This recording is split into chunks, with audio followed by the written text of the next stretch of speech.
DWIZ Pasada Balita live sa DWIZ AM Metro and Mega Manila, DWIZ News FM Regional Stations, Aliw Channel 23 at nakalive din sa lahat ng DWIZ digital accounts, kasama ang magbibigay ng kakaibang drive sa umaga, John Ibanez. DWIZ Pasada Balita, tuloy sa pagbabalita ng tama, paglilingkod ng tama.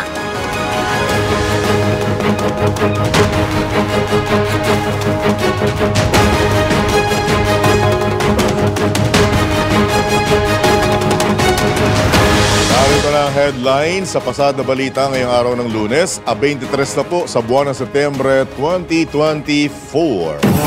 Pasada Balita. Paggasto sa kalahating bilyong pisong confidential fund ng OVP noong isang taon, muling kinuwestiyon ng COA. Pasada Balita. Dismissed Mayor Guo ililipit na sa Pasig City Jail, kapwa akusado ni Pastor Kibuloy makakasama ng dating alkalde. Pasada Balita. Mga pulis na nakikisawsaw sa politika, binalaan ng PNP. Pasada Balita. Sa balitang pangkalakalan, interest rate cut ng US Federal Reserve inaasahang magdadala ng pagbaba sa monetary policy ng BSP. Pasada Balita. Balita sa ibayang dagat, dating US President Trump umatras sa pangalawang presidential debate. Pasada Balita. At sa balitang pampalakasan, ng tabayanan ng update sa UAAP Season 87 Men's Basketball. Bawal ang babagal-bagal. Bawal ang kukupad-kupad.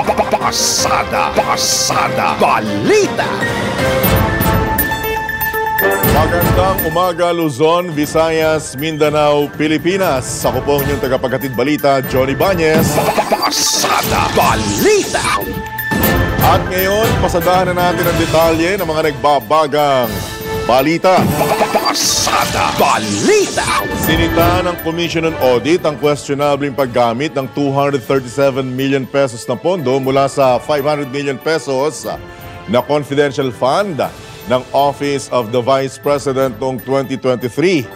Ito naman ang ikinabahala ni House Assistant Majority Leader at Zambales 1st District Representative J. Kong Hoon matapos itong ihayag ng COA kung saan 73 million pesos mula sa 125 million pesos na confidential fund ang naubos sa loob lamang ng 11 araw noong 2022 na mayroong notice of disallowance.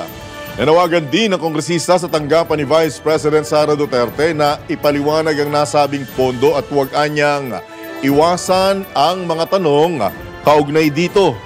Batay sa ulat ng COA sa pagdinig, naubos ang 500 million pesos sa confidential fund sa loob ng 7 buwan o paggastos ng 2.4 million pesos kada araw.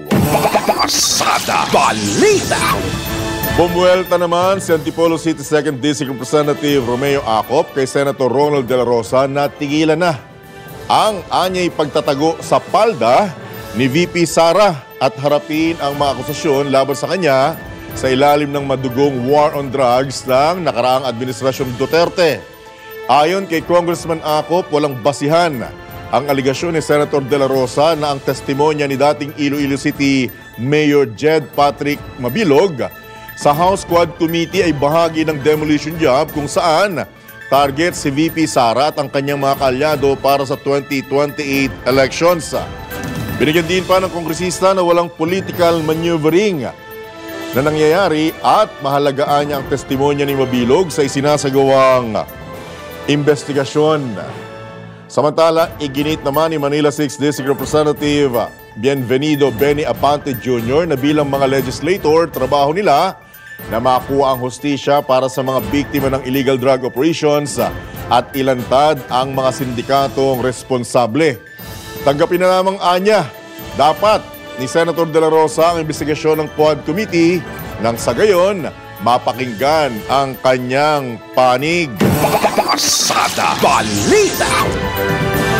Aminado naman si Senator Amy Marcos na naiipit siya sa umuugong na hidwaan ng kapatid na si Pangulong Ferdinand Marcos Jr. at kaibigang si Vice President Sara Duterte. Gayunman, ayon kay Senator Marcos, tiwala pa rin siyang walang alitan ng dalawa kundi nadadala lamang ng mga taong nakikisawsaw sa ingay ng politika. Samantala, tumanggi namang magkomento ang senador kaugnay sa pagtanggi ni VP Sara na manumpa sa pagpapatuloy ng pagdinig ng Kamara para sa 2025 budget ng Office of the Vice President. Naku, hindi na ako makikisawsaw dyan. Ang akin na lamang, talagang kilala ko ang aking kaibigan at hindi yan papasok na laban na hindi handang-handa. Nananatiling akong tapat na kaibigan at sinasadya ko na talagang kahit papano, manatiling mapayapa at tahimik. Ang hirap talagang naiipit ako sa kalagitnaan. Mahal ko naman ang aking kapatid. Papano, marami kasing magulo, maraming ambisyoso, maraming nagmamadali. Pagtingin ko, talaga naman na okay naman sila, kaya lang ang dami talagang gumagatong mahirap sa palasyo. Magulo doon, labis-labis ngayon kasi ang daming nagsasamantala. Yan po ang napakaikling tinig ni Senator Amy Marcos sa panayam ng DWIZ. Pasada Balita. Nakatakda namang aprubahan ng Kamara sa ikutlo at huling pagbasa ang panukalang 6.352 trillion peso national budget para sa 2025 sa Miyerkules matapos ang 2 linggong debate sa plenaryo. Ayon mismo kay House Speaker Martin Romualdez, sinusunod ng Kamara ang itinakda nitong timeline sa pag-aproba ng budget nang hindi isinasakripisyo ang pagiging malinaw kung saan ito gugugulin. Anyang pag-aproba sa panukalang budget sa Miyerkules, magbibigay ng sapat na panahon sa Senado upang mapag-aralan ito. Magiging instrumento upang maiparamdam ng pamahalaan sa publiko ang dibidendo ng pag-unlad ng ekonomiya sa pamamagitan ng social protection at financial assistance program at paggastos sa mga infrastruktura tulad ng kalsada, ospital, classroom, seaport, airport, irrigation systems at transportation networks. Nauna na nagpasalamat ang leader ng Kamara sa Committee on Appropriations na pinamumunuan ni Chairman Ako Bicol Party List Representative Elizalde Co at Senior Vice Chairperson Marikina Representative Estela Kimbo sa pagpasa ng panukalang budget sa oras. Pasada Balita. Samantala, ililipat na si dating Bamban-Tarlac Mayor Alice Guo ngayong araw sa Pasig City Jail. Ayon kay PNP spokesperson Jean Fajardo, hindi natapos ang mga kinakailangan dokumento para agarang mailipat o para sa agarang paglilipat sa kulungan noong Biyernes, kaya't inabot ito ng Lunes bago siya tuluyang mailipat. Ang paglilipat sa dating alkalde kasunod na rin ng mismong order ng Pasig RTC Branch 167 na dumidinig sa kanyang kasong qualified human trafficking na walang kaukulang piyansa sa pansamantalang paglaya. Pasada Balita. Samantala, PNP-CIDG isinasapinal na ang mga dokumento kaugnay ng paglilipat ng piitan kay dating Tarlac Mayor or Bamban-Tarlac Mayor Alice Guo. Detalye mula kay Patrol 17, Jopel Pelenio. Naghahanda na ang PNP-CIDG para sa gagawing paglilipat ngayong araw kay former Bamban-Tarlac Mayor Alice Guo sa kustodiya ng Bureau of Jail Management and Penology o BJMP sa Pasig City Female Dormitory. Kasunod ito ng inilabas na kautusan ng Pasig City Regional Trial Court Branch 167 na ilipat si Guo sa kustodiya ng BJMP makaraang arestuin sa kasong qualified human trafficking. Giit ni PNP-CIDG Director Police Major General Leo Francisco, isinasapinal na nila ang mga dokumentong kinakailangan kabilang na ang pagbabalik sa korte ng warrant of arrest ni Go na may kinalaman sa illegal pogo operation sa bansa. Noong nakalipas na linggo, nabalam ang paglilipat kay Go dahil hindi natapos ng CIDG ang lahat ng proseso dahil sa kawalan ng sapat na oras. Ito si Patrol 17 Jopel Peleño para sa Impilang May Todong Lakas, DWIZ. Nagbabalita ng tama, naglilingkod ng tama. Kapag may bagong balita, naka-on air, agad-agad, DWIZ Patrol Report. Makakasama ni dating Bamban Tarlac Mayor Alice Go sa selda ang isa sa mga kapwa-akusado ni KOJC founder at leader, Pastor Apollo Kibuloy.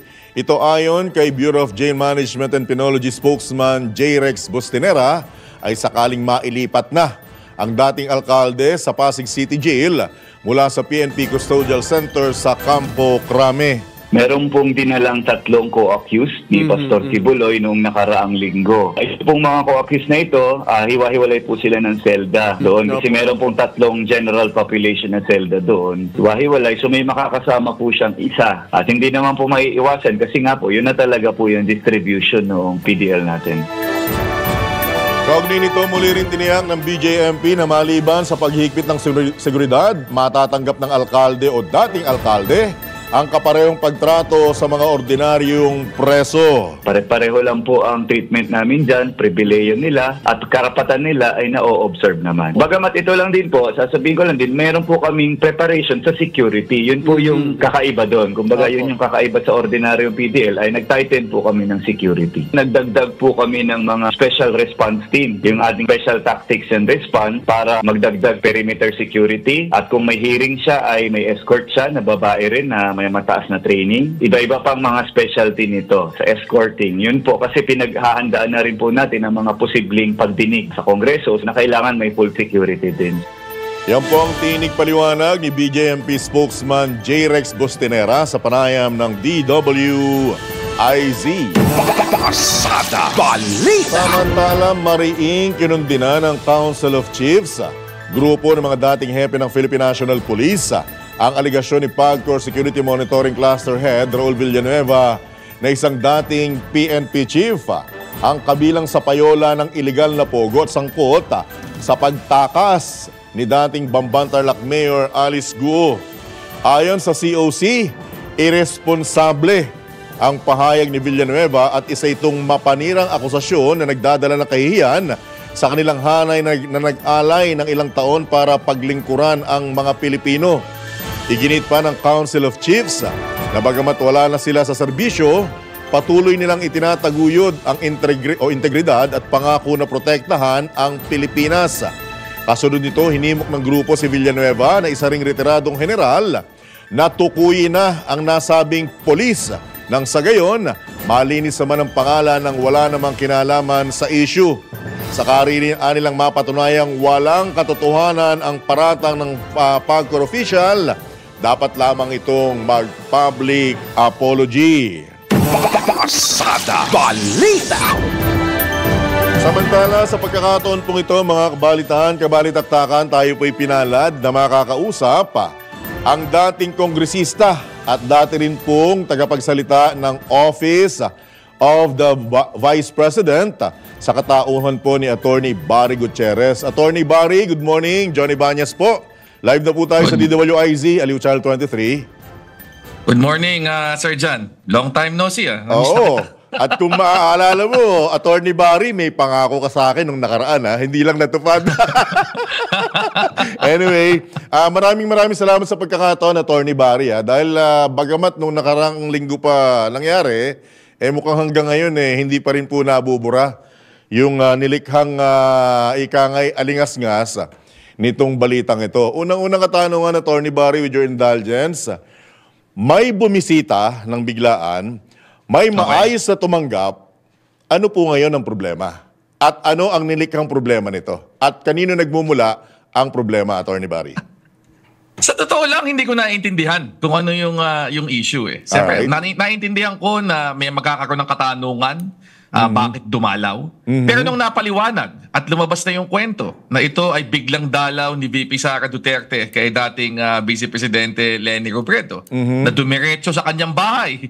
Nalaman na lang niya na pupuntahan siya, papunta na, 'di ba?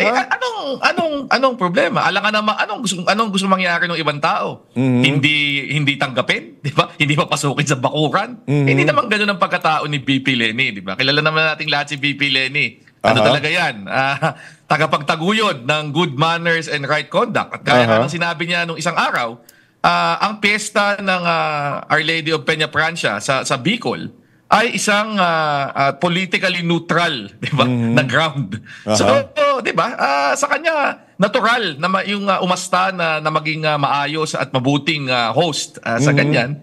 Kaya hindi ko naintindihan kung ano ang pinanggagalingan ng mga ibang parang reklamo halos 'di ba? Na bakit daw tinanggap ni VP Leni si VP Sara. So, naintindihan ko na magkakaroon ng tanong, naintindihan ko na magkakaroon ng intriga at baka nga yun yung punto Actually, ang isa sa binabanggit, Attorney Barry, is imposible na walang napag-usapang politika. Yun po. Well, ako nakausap ko ng diretso si VP Leni at siya mismo ang nagsabi na walang politikang binring up si VP Sara Duterte, di ba? Kasi mukha talagang ano lang. Nagkagulatan ba ang term? Attorney Barry, sorry nagkagulatan ba ang term? Nagkagulatan talaga. Alright. Nagkagulatan talaga. Kasi kung mo tatawagan ka, sasabihin sa'yo, papunta na kami dyan. Pero, So, Attorney Barry, sorry pero mukhang sa pagsasabi mo, mukhang hindi tumawag para sabihing papunta. Kumbaga, kumatok na lang yata agad. Kaya hindi na natanggihan. Tumawag papunta tumawag naman. Alright. Tumawag papunta na. Hindi naman basta kumatok lang. Oo. Parang meron naman tawag. Pero yung tipong tawag na on the way. Di ba? Yung ganon. Di ba? Alright. Ano naman ang magiging reaction mo, Attorney Barry, na mismong isa sa mga sumusuporta at nakipaglaban kay dating VP Leni sa katauhan ni dating Senador Trillanes, ang nagpahayag din ng medyo hindi ikangay pabor dahil mukhang natagalan daw bago nagsalita ang dating VP sa issue na ito. Can you comment on that, Attorney Barry? Unang-una, hindi totoong natagalan. Hapon pa, nangyari itong usapan na to hapon ng Biyernes. Siguro mga alas 3:30, na-interview na ako ng bilyonaryo yung unang sa kabila, pinanggalingan ko. Oo. Alright. Pagkatapos noon, kung sino-sino na yung mga media na tumawag at nagtanong at nagpahayag naman ako. Nag-release ng maiksing statement si VP Leni. Same afternoon. Siguro mga bandang alas 4, alas 5. Pinaliwanag niya na dumalaw si VP Sara sa Naga sa okasyon ng festival ng Peña Francia at nagkita sila sa bahay. Diba? At hindi politika ang pinag-usapan. Nanggaling sa kanya mismo. Okay. Kinabukasan, umaga, meron na siyang interview. Na yun nga yung sinabi niya yung politically neutral space. Okay. Ang piyesta ng Peña Francia. So, hindi matagal yung pagharap ni VP Leni o yung paglabas namin ng pahayag. Halos wala pang isang oras magkatapos lumabas yung balita. Meron na kaming reaction dito. Alright. What about yung parang inirelease na statement naman ng kampo ng kabila ni VP Sara? Anong reaction mo dito, Attorney Barry? Anong nakita mong medyo kakaiba? Well, ngayon ako nakakita ng statement na sa dulo merong she is neither, ano yun sinabi niya? She is neither distressed or bothered, something. Baka meron siyang ganun Ngayon ako nakakita ng official statement na may ganun pahayag. Pero sa kanila na yun. Alright. Diba? Kami, wala kaming expectation dun sa kampo ni VP Sara Duterte. Siya ang dumalaw siya ang sinalubong. Pero kung paano nila gustong palabasin ito, nasa sa kanila na yun. In fact, ang sinasabi ko sa mga madami nagtatanong, kung gusto niyong malaman kung bakit siya dumalaw, siguro hindi kami dapat yung tanongin. Dapat tanongin niyo yung dumalaw. Okay. O para po sa kabatiran ng ngayon pa lang nakapakinig at nakakita ng personal o via Zoom sa isang Attorney Barry, sino ka po ba para magsalita in behalf of the dating Vice President? Ako po ang spokesperson ni VP Leni ng 6 na taon na siya ay nagsilbing vice presidente. At mukhang kahit tapos na ang kanyang termino. Ikaw pa rin. At hindi na siya vice president at wala na siyang spokesperson. Para sa issue na ito, ako pa rin ang kanyang nakausap para humarap at magpagbigay ng paliwanag. Kasi medyo busy nga si VP Leni dahil nga piyesta eh.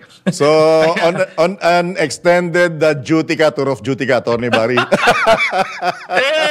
Wala namang ano yan eh. Wala namang, hindi mabigat sa loob yan. Dahil talaga namang malalim ang aking pagmamahal at pagtanaw kay VP Leni. Okay, sa issue again, balikan ko lang, Atty. Barry, sa issue ng walang politika. Meron nang tataas ang kilay, bakit daw si isang kalihim at isang muling magsesenador ang nakita rin sa bahay mismo ni dating VP Leni. Anong comment mo dito, Atty. Barry? Yun na nga yung pagpapatunay na walang politika. Talagang ang nangyayari lang dito, si VP Leni, taga Naga, madami mga politiko, nagpupunta ng Naga ng panahon ng piyesta, at mukhang sa panahon na ito, mahalaga na sa kanila na makitang meron silang picture at sila ay tumalaw kay sa dating Vice President. Ako, naalala ko, nung panahon ng nakaupo pa siya sa pwesto, nung ang nakaupo pa sa presidente ay si dating Pangulong Rodrigo Duterte. Hindi nangyayari yan. Madaming umiiwas. Ayaw makita. Diba? Vote rich ka area ba ang Naga? Atty. Barry? Nag-iba-ihip ng hangin. Opo, Atty. Barry, sorry vote rich ba ang Naga para puntahan? Ang Naga mismo, hindi. Pero ang buong Bicol region, yung Bicol, alright. Diba? Okay. Last few questions with your indulgence. Definite na ba, final na ba ang pagtakbo ni dating VP as mayor ng Naga? Wala nang pagbabago? Mukhang sigurado na yun. Yan ang kanyang pinahayag. Alam mo naman si VP Leni, di ba? Matagal yan bago mag-announce ng desisyon. Pero kapag nakapag-desisyon na, dire-diretso na yan. Wala nang bawian, wala nang pagbabago ng isip. So mukha talagang alkalde ng Naga ang kanyang tatakbuhan ngayong 2025. At yung po bang Atty. Barry na kausap ko ngayon, magiging congressman ba o Senator Barry? Hintayin na lang natin. Walang halong politika yan, Atty. Barry. Uso naman ang intriga ngayon, di ba? Hintayin na lang natin. Anyway, yung pangako mo sa aming interview kay VP Leni, Atty. Barry, sa mga susunod na araw, on her free time, kung okay lang. Oo nga, biglang nakalata na spokesperson ako uli. Sige. Oo nga, di ba? Anyway, baka may mensahe ka pa sa mga nagugulmihanan, Atty. Barry, nasa iyo pagkakataon. Go ahead. Hindi, ako gusto ko lang sabihin siya, hindi naman talaga issue to eh. Di ba? Mas madaming importanteng bagay na dapat nating pinag-iusapan. At tingin ko, kung ang intention talaga ng pagdalaw kay VP Leni ay gumawa ng intriga, well, di ba? Congratulations, mission accomplished. Pero eto na, nabigyan na ng paliwanag, nagsalita na mismo si VP Leni. Sana maka-move on na tayo mula dito. Kasi sa totoo lang, walang kwentong malalim dito. Alright, with that, Atty. Barry, as always, bukas po ang himpilan ng programang ito for updates sa inyong hanay. Maraming salamat. Good morning. Ingat. Good morning, Sir John. Thank you. Alright, thank you. Alright, yan po mga kabalitaktakan. Si Atty. Barry Gutierrez ang tumatayong extended for free spokesman ni dating Vice President Leni Robredo po naman. Pasada Balita! Samantala sa iba pang balita, iginiit ni Senator Sherwin Gatchalian na bukas ang kanilang komite na magsagawa ng executive session kaugnay sa naging pahayag ni PAGCOR Senior Vice President at retired General Raul Villanueva na may dating PNP chief na nasa payroll ni dating Bamban Tarlac Mayor Alice Guo. Sa panayon ng DWIZ, sinabi ng senador na dapat matiyak na may katotohanan ng sinabing impormasyon ng opisyal dahil maaaring madamay dito ang buong hanay ng PNP. Mga ganyan informasyon, importante na ma-validate at importante rin na yung ating mga resource persons, lalo na mga may kinalaman sa intelligence, ay ma-validate ng mabuti. At kung kakailanganin, humingi muna ng executive session para mapag-usapan ng mabuti. Dahil nga, pag nag-float ka ng ganyan na ideya, pero hindi naman validated, yung buong institusyon ang madadamay. Hindi lang yung tao, kundi yung buong institusyon. Importante na pinalidate muna, nagkaroon ng vetting bago niya sinabi yon dahil nga buong institution ang maapektuhan yan. Sinangayunan din ni Senator Gatchalian ang pahayag ng kapwa-senador na si Ronald De La Rosa na dapat magbigay ng karagdagang detalye ang dating general hinggil sa naturang aligasyon. May punto si Senator Bato na dapat magbigay pa ng detalye at open naman ng committee kung mag-executive session kung talagang may national security aspect itong impormasyon na ito. Binigyan din pa ni Senator Gatchalian na mahalagang malaman kung sino ang mga taong nasa pamahalaan na tumulong sa dating alkalde sa pagpapatayo ng Pogo Hub sa Bamban. Dapat nating matignan mabuti yung mga tao na nasa gobyerno na nakipagsabuatan kay Guo Huaping at sa kanyang mga kasamahan sa pagbubuo nitong Pogo Hub sa Bamban. Yan din yung isa pang anggulo na tinitignan rin natin. Sino ba yung mga kasama sa gobyerno na naging kabahagi nitong pagpapatayo ng Pogo Hub sa Bamban. Hindi lang sa mga enforcement agencies natin, pati politicians. Gusto rin natin malaman kung sino-sino yung mga yon. Yan po ang tinig paliwanag ni Senator Sherwin Gatchalian, Chairman ng Senate Committee on Basic Education at Ways and Means sa panayam ng DWIZ. Pasada Balita! Samantala, bukod po kay na dating Chief PNP Oscar Albayalde, ay personal ko na rin pong nakuha na ng information pero tumanggi lang na magpa-interview on air. Ang isa pang kaibigan, si dating Chief PNP, Guillermo Eleazar. Ang naging usapan po namin kasi ni dating Chief PNP Eleazar, nung weekend, ay intay na lamang na ilabas itong official statement ng Council of Chiefs. Dahil magiging unfair nga naman kung magpapa-interview sa inyong lingkod, mape-preempt yung official statement nung itong Council of Chiefs nga na ito na binubuo ng mga dating hepe ng PNP. Again, isa po ang kabilang po sa mga talagang nagpahayag na ng pagtiyak na hindi sila yung sinasabi ay sina dating PNP Chiefs Oscar Oca Albayalde na makakausap po ng inyong lingkod bukas at si dating Chief PNP Guillermo Eleazar. Pasada Balita! Oras! 27 minuto na po makalipas ang alas 7 ng umaga. Bawal ang babagal-bagal! Bawal ang kukupad-kupad! Pasada Balita! Sa detalye pa ng ating ibang headlines, nagpaalala ang Philippine National Police sa mga miyembro nito na mas paigtingin pa ang paghahanda para sa paparating na 2025 elections. Ayon mismo kay PNP Chief General Romel Marvil o Francisco Marbil, kabilang na rito ang hindi panghihimasok o pakikisawsaw sa politika. Dagdag pa ni PNP Chief Marbil, isa sa mga responsibilidad ng pulisya ang maging politically neutral. Dahil dito hindi niya dapat nagpapa-impluensya at nagpapagamit ang mga pulis sa mga politiko. Pasada Balita! Iginiit naman ni dating Pangulong Rodrigo Duterte na sapat nang magkaroon ng isang presidente mula sa kanilang pamilya. Tama naman. Ito yung makaraang tanungin sa posibleng pagtakbo ni Vice President Sara Duterte bilang presidente sa 2028. Ayon kay dating Pangulong Duterte, dapat bigyan naman ng pagkakataon ang ibang individual na mamuno sa bansa. Ipinunto rin ng dating presidente na malakas ang tsansang manalo ni VP Sara dahil sa kanya. Gayunman, mas mabuti niya na ipaubayo na lamang muna ito sa iba. Nabatid na 6 sa 17 pangulo ng bansa ang nagmula sa political families ng Macapagal, Aquino at Marcos. Pasada Balita! Iginit ni Senator Amy Marcos na walang masama sa pagbisita ng mga opisyal ng pamahalaan kay dating Vice President Leni Robredo.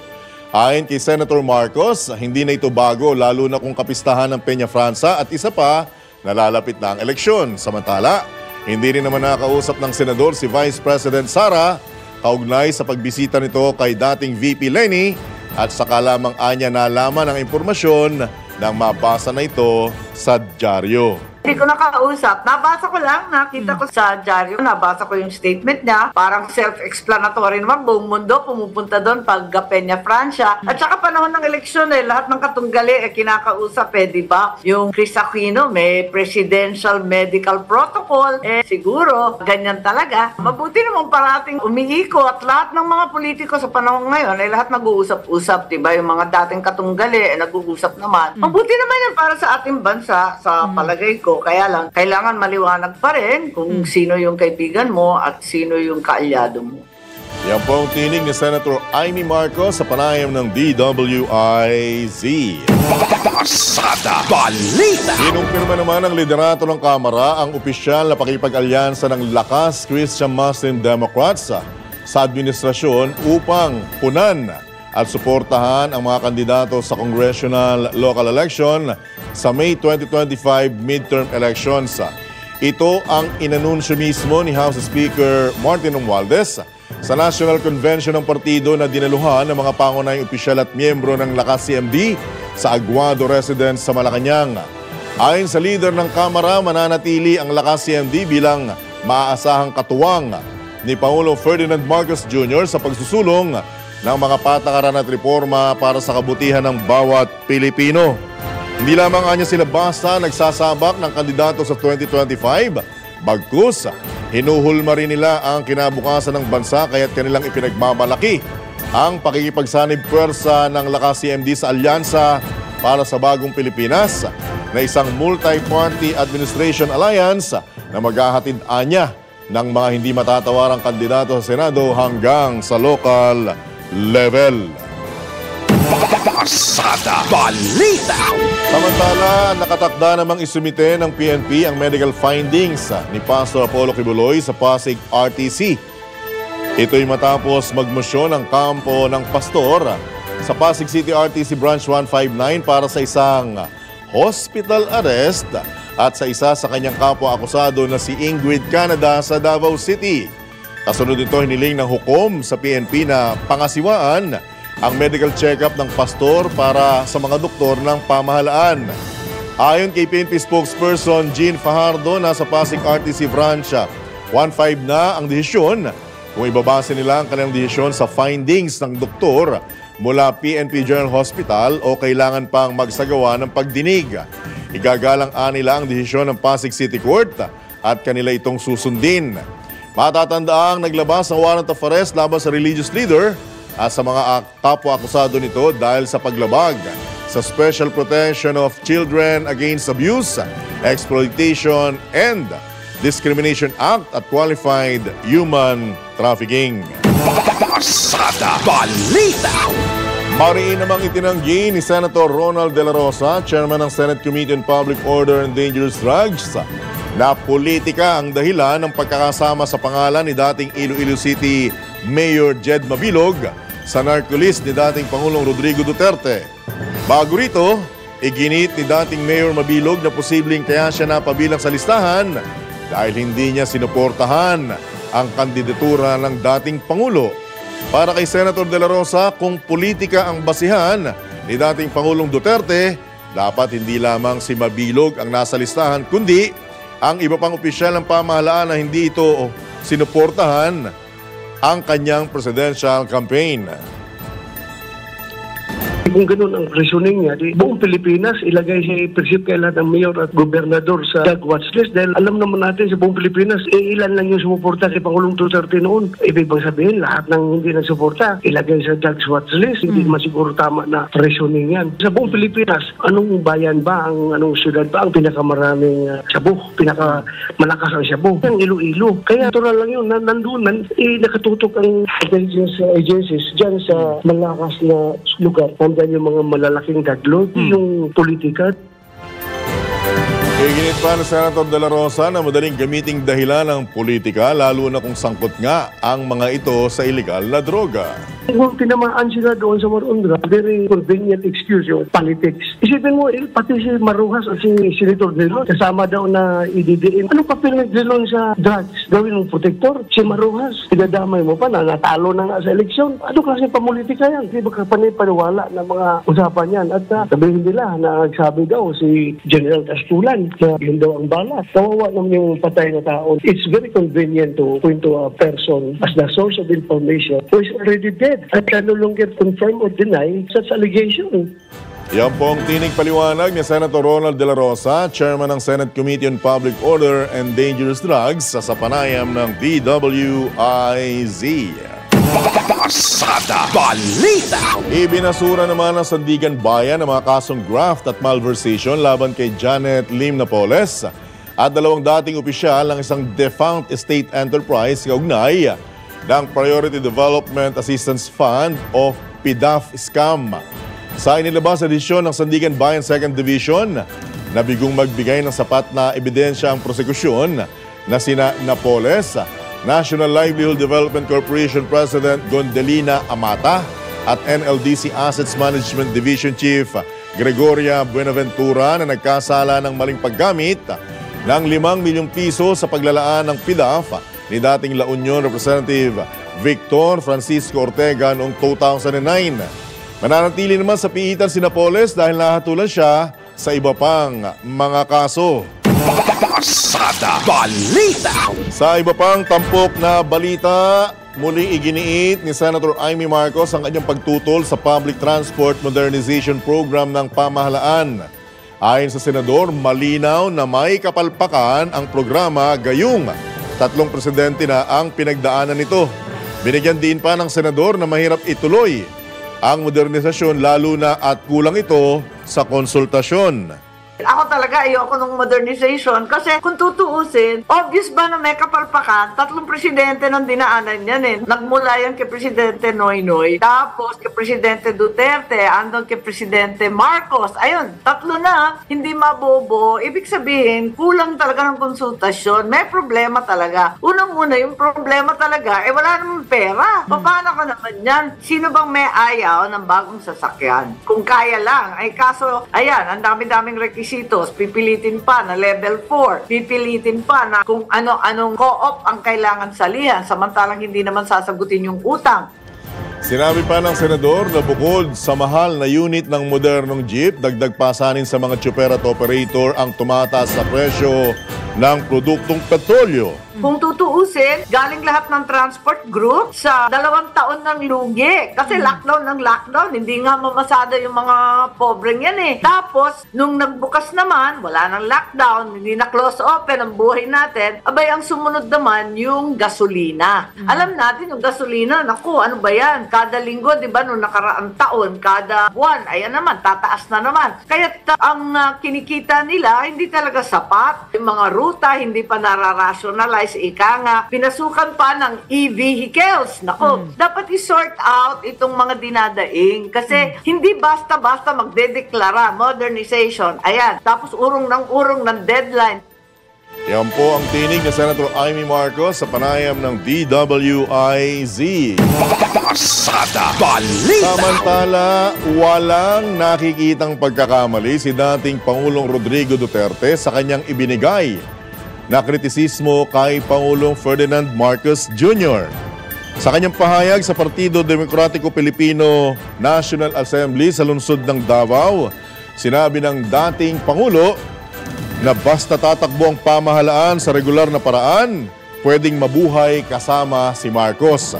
Ayon pa sa dating presidente, kailangan ng pagtitiwala para sa demokrasya na ginagalang ang sistema at balanse sa pamahalaan. Pasada Balita.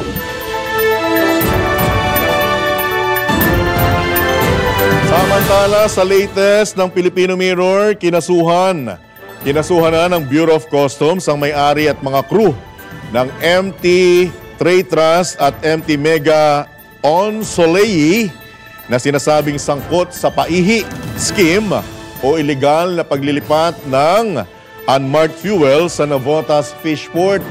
Haharapin ng may-ari at mga crew ng 2 nasabing barko ang kasong paglabag sa Customs Modernization and Tariff Act, National Internal Revenue Code at Tax Reform for Acceleration and Inclusion Law. Batay sa tala ng BOC Customs Intelligence and Investigation Services, naglalaman ng humigit kumulang 300,000 liters ng unmarked fuel ang MT Tri-Trust, habang mahigit 39,000 liters ang MT Mega On Soleil na nakakahalaga ng mahigit 715 million pesos. Pasada Balita. Oras! 14.5 minuto na lamang. Alas 8 na ng umaga. Pasada Balita. Updates at inside stories sa iba't ibang sports. Ito ang Real Sport. Real Sports ni Anthony Suntay. Magandang umaga. Binulagaan ng UE ang buong college basketball nang tinalo ng Red Warriors ang defending champion DLSU 75-71 para sa unang talo ng Green Archers sa UAAP Season 87 sa Mall of Asia Arena. Uminit ang UE galing sa 3 at nakatira sila ng 12 of 30 sa labas at nagkaroon na sila ng sunod-sunod na panalo sa liga. John Abate kumana ng 20 points at 4 na rebounds, kasama na din yung kanyang 2 free throws sa huling 3 segundo ng laban. Welio Lingo tumulong ng 18 points. Gerard Wilson may 10 points, 3 boards, 3 steals at 2 assists. At si Precious Momoway tumala ng 5 points at 12 rebounds. Ang sabi ni winning coach Jack Santiago, this batch is capable of competing and beating the number 1 team.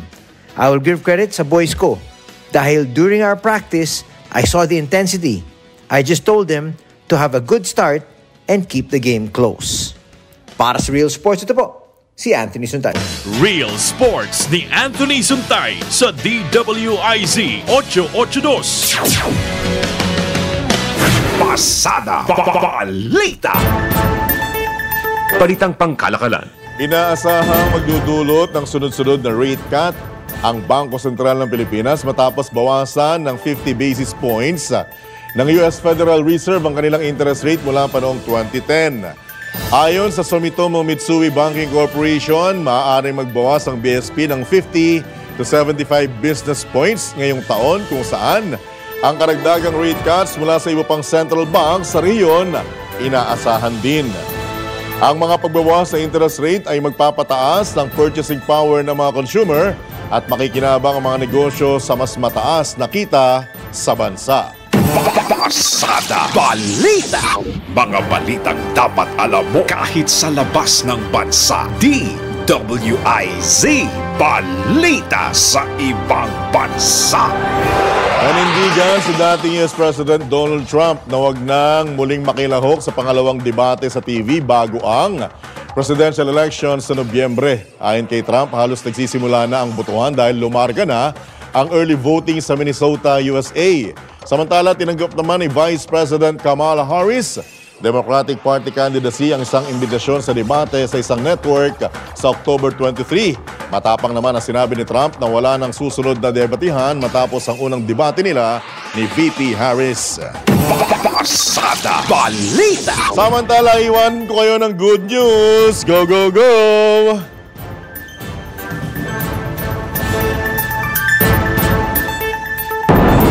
Nagkasa ang Aliw Broadcasting Corporation ng Broadcast Media Congress 2024 sa University of the East Manila para labanan ng fake news. Layon ng BMC na makapagbigay ng karagdagang kaalaman hinggil sa paggawa ng balita, mga tips at guides sa pag-produce o paggawa ng mga content sa iba't ibang platform at pagtutol sa fake news na kasalukuyang lumalaganap sa iba't ibang sites. Dahil dito, nag-imbita ang Aliw Broadcasting Corporation ng iba't ibang eksperto para ituro at ibahagi ang kanilang kaalaman at experience sa trabaho na maaaring gamitin ng mga estudyante kalaunan.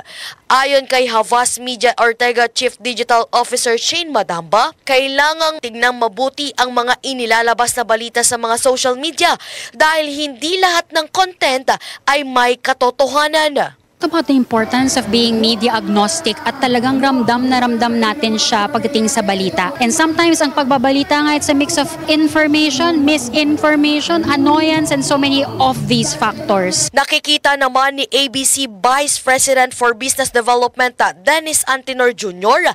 na malaki ang pinagbago ng pagbabalita ngayon dahil lahat ng mga Pilipino ay may opinyon at may pakialam sa balita sa kabila ng pag-usbong ng social media sa bansa. With the age of social media, lahat may opinion, lahat gusto mambash, lahat gustong marinig yung side. So right now, ang mga balita ngayon, kung paano nila i-consume yan, it's very, very personal. Para naman maging matatag ang mga communication student ng UE at sa mga nagbabalak na kumuha ng kursong broadcasting, payo ni veteran anchor Senior Ray Pacheco na kailangan maging matyaga, matiisin at lakasan ng loob upang makamit ang pangarap na maging magaling na broadcaster. Kaugnay nito, tuwa at saya naman ang inihatid ng mga partners ng kumpanya mula sa Broadcast Media Congress dahil sa mga pa-contest at palaro na ginawa ng Enchanted Kingdom, MX3,